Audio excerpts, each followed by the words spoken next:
मस्त धन ज्याचे त्याला उणे रे कशाचे, काळाच्या दाणेत त्याला भय रे कशाचे, त्याला उणे रे कशाचे.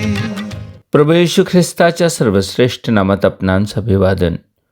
पवित्र शास्त्र बायबलमध्ये 73व्या स्तोत्राच्या 6व्या वचनात दुर्जनांबद्दल असे म्हटले आहे, म्हणून अहंकार हा त्यांच्या गळ्यातला हार बनला आहे, जबरदस्ती ही त्यांना वस्त्राप्रमाणे आच्छादन झाले आहे.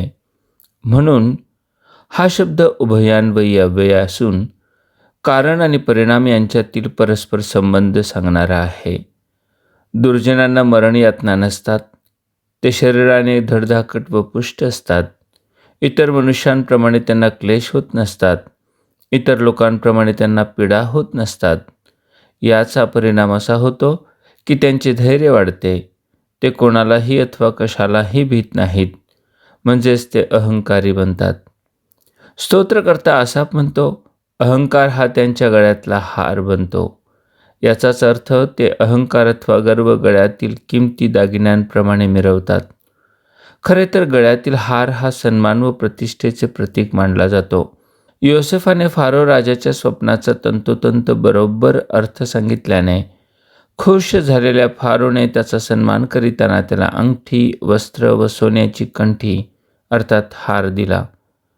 दानिएलाने बेलशस्सर राजाच्या दृष्टीस पडलेल्या लेखातील शब्दांचा अर्थ समजावून सांगितल्याबद्दल त्याचा सन्मान करताना त्याला जांभळ्या रंगाचा पोशाख चढविला व त्याला सोन्याचा गोफ घातला. अशा प्रकारे गळ्यातील हार हा सन्मान व वाढलेल्या प्रतिष्ठेचे दर्शक असते.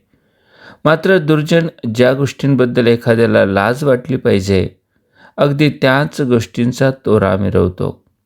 ही त्याच्यासाठी दुर्दैवाची गोष्ट आहे. ख्रिस्ताच्या वधस्तंभाच्या दुतर्फा खेळलेल्या चोरांपैकी एक त्याच्या कुकर्माचा पश्चाताप न करता अहंकाराने प्रभू येशूला म्हणाला, तू ख्रिस्त आहेस ना, तर स्वतःचा बचाव कर व आमचा बचाव कर. त्या उलट शेवटल्या क्षणी ख्रिस्ताला तारणारा म्हणून ओळखणाऱ्या व त्याच्या पुनरुत्थानाची खात्री बाळगणाऱ्या दुसऱ्या चोराने त्या चोराला म्हटले, तुलाही तोच दंड झाला असता, तू देवाला भीत नाहीस काय? आपला दंड तर यथान्याय आहे, कारण आपण आपल्या कर्माचे फळ भोगीत आहोत. तो नम्रपणे म्हणाला, हे येशू, तू आपल्या राजाधिकाराने येशील तेव्हा माझी आठवण कर.